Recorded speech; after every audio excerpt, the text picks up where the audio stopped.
What happens when a doctor says to a person, I am sorry, there is nothing else we can do? I want to talk about the reactions, some of the things that happen to us as human beings when we hear that statement.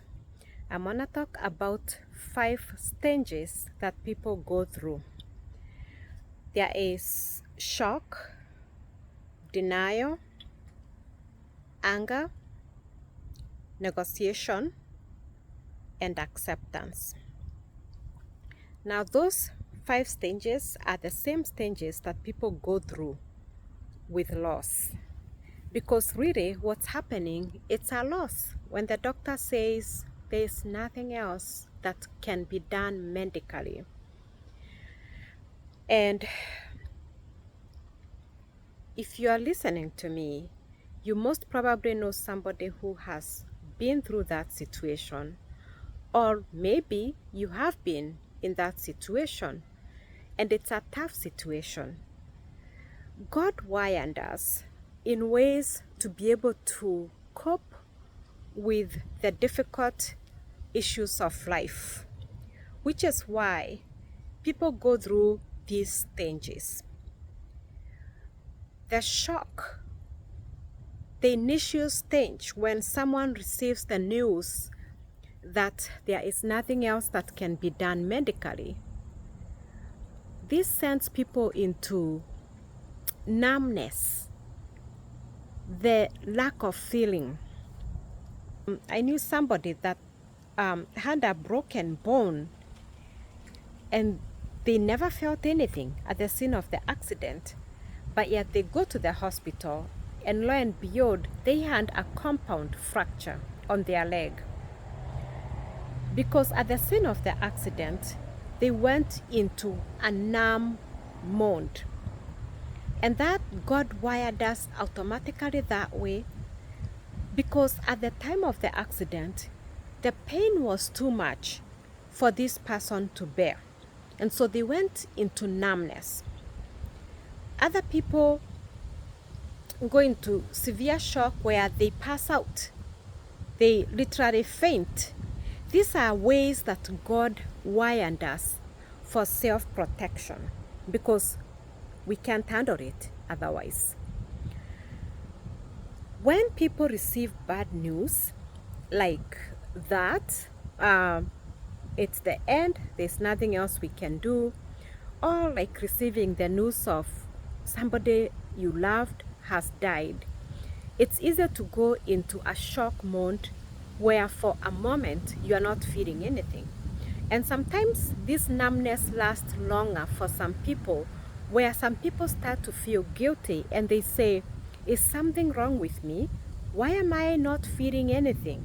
I just learned that this happened to somebody I really care about, but yet I'm not feeling anything. And sometimes people can feel guilty because they are not feeling what they think they should be feeling. But this happens for our self-protection, and people react differently because we are uniquely made by God. Just the same way we have a unique fingerprint, a unique ear shape, a unique eye structure, it's the same way we are unique in how we react to life. So just because somebody else is not reacting the way you are reacting, it doesn't mean you are better or you are feeling better than them or you love that person better than the other person. It's just that people are wired very uniquely and people react differently to different circumstances. But the initial stage is that stage of shock. And then the second stage tends to be denial. Now, all these stages, people go through them differently. Some people go from shock to acceptance. We have seen this. The important thing is to make sure that these people in different situations like this are getting proper counseling to make sure that they are not stuffing things down. It's dangerous to not deal with the situations mentally, emotionally, spiritually when we deal with difficult things of life. So the second stage tends to be denial. And on that stage, then somebody feels like, no, this can't be the case. This is not happening. I read a story of a woman that, a very young woman who had a great marriage, an amazing husband, good life, and her husband would take her to work in the morning and pick her up in the evening. And one day he went to take their daughter to school, was supposed to come back and take her to work, but did not come back as expected. Instead, after a little while, police showed up on her door to tell her that her husband was dead. And I remember another person that I worked with, that I met, and he was telling me that he drove himself to the emergency room because he felt a severe pain in his stomach, was driving somewhere. And so when he went into the emergency room, they did tests, and the doctor, instead of discharging him to go to his home, discharged him to a facility and said, you are going there because you're gonna be dying within a week. And this man was telling me, and he said, how can that even be possible? I'm here, I'm talking to you, I don't have any pain. How can he tell me that I'm dying in a week? Well, he was given morphine at the hospital, so it's true, he was not in pain. He was being given morphine at the facility. When I saw him the second day after he was sent to the facility, he was well medicated, so he was not experiencing pain. But he was still in devastating shock at the thought that the doctor is saying he is dying. The cancer was completely spread everywhere. And he said, I don't see how this can be the case. Literally, this man died in 6 days from the day the doctor said that. So he was in extreme shock, and then he was in extreme denial. How can it be? Okay, so we see these situations where it's just impossible to fathom that what the doctor is saying is actually the case. That is denial. Now, not everybody who says that's not the case is denying. There are situations where it's not denial, and I'm going to talk about that at separate times. The third stage that people tend to go through is anger. After going through denial and then coming to, well, things are changing. I can see the changes. And now some people get very angry. Some people get angry at God. A lot of people actually get angry at God, and they wonder, why is this happening to me? I've done this, I've done that, or I have not done the other, or whatever the situation. But people get mad at God. Some people get mad at their family members. Actually, some people get really mad at the closest people to them. For whatever reason, the anger tends to be channeled to the people closest to them. But that's tends to be the third stage. Now, this stage, denial and anger, sometimes they seem to flip with some people, and sometimes they seem to go back and forth. And the fourth stage is the negotiation. That's where someone starts to realize, well, I'm seeing enough signs written all over the wall, and it just really seems like this is really happening. This is for real. But no, it can't be, because today I'm feeling better. But no, this is for real. I can see this. And they negotiate, and they are thinking of all things. They are having guilt. They are having regret. They are thinking of all the things they want to do, and now they are panicking and wondering if they can still do them. That's the fourth stage. And then the fifth stage is acceptance. That's when some people really come to terms and they say, I do see this is happening. I can see all the signs. There is no running away from this. So what next?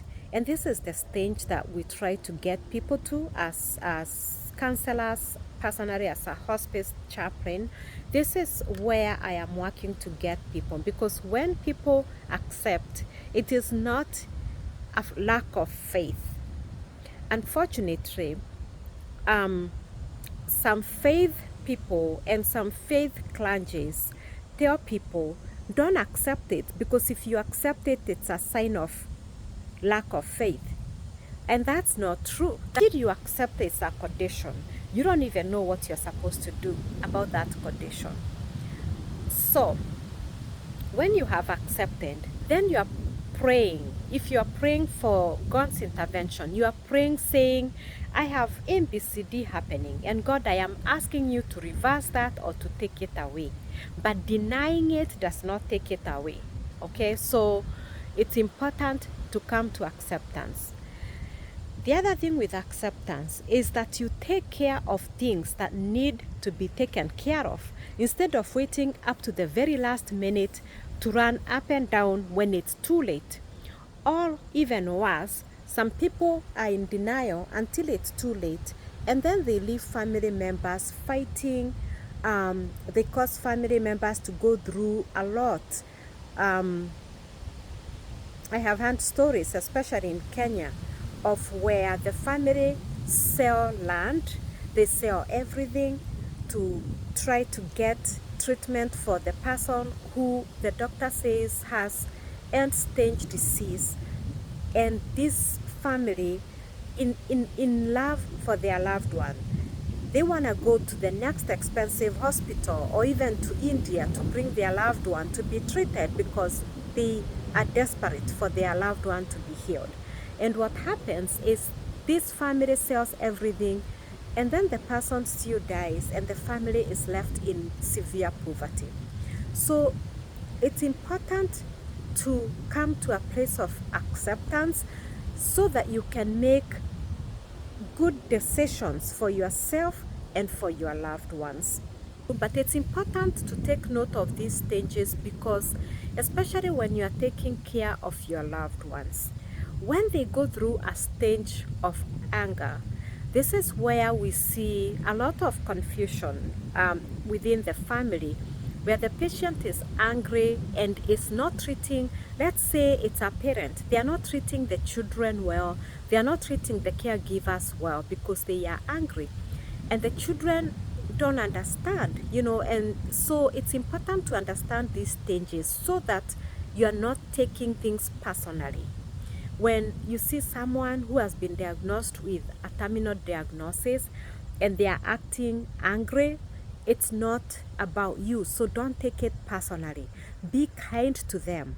It is what they are dealing with that is causing them to react the way they are reacting. Be patient with them. At the same time, it's important in a gentle way to address how they are behaving, because at the same time, it's very difficult to care for people when they are very angry and they don't see it that way, but they tend to be abusive towards you. It's important to address it with them and let them know how they are coming off and how they are making it difficult for you to care for them. But do it in a kind way, do it in a gentle way, with the understanding that they are not really angry at you, they are angry at their situation. So, having conversations about your feelings really helps bridge, because even that person is not trying to be evil. They are not even aware of how they are behaving sometimes. So having those kind of conversations and helping them understand how difficult they are making caring for them, many times it helps them think about it and act better and do better with their feelings. So we will continue to talk about this as you care for your loved ones. Please, it's always, I'm an advocate for family taking care of their loved one. There's no better place for your loved one to be when they are going through these things than to be in the care of the family. So have conversations and with the patient, and bridge the gaps that need to be bridged so that you can keep your loved one with you at home instead of having them admitted, or if they're in the institutions, it's the same thing with the caregivers that are taking care of them, having the conversations. Don't punish the patient because they acted mad, and so you're gonna get mad and punish them. Don't punish them because they are dealing with things that you don't want to be dealing with. And so be kind to them, be understanding. Always go back to, this is not about me. I know that I didn't do anything. So if the patient is angry, it's not because you did anything to them. So avoid taking things personally so that you can give them the best care possible. Again, the 5 stages before we end: shock, denial, anger, negotiation, and acceptance. And the goal is always to get to acceptance so that we can help people take care of the things that they need to take care of. The Lord bless you.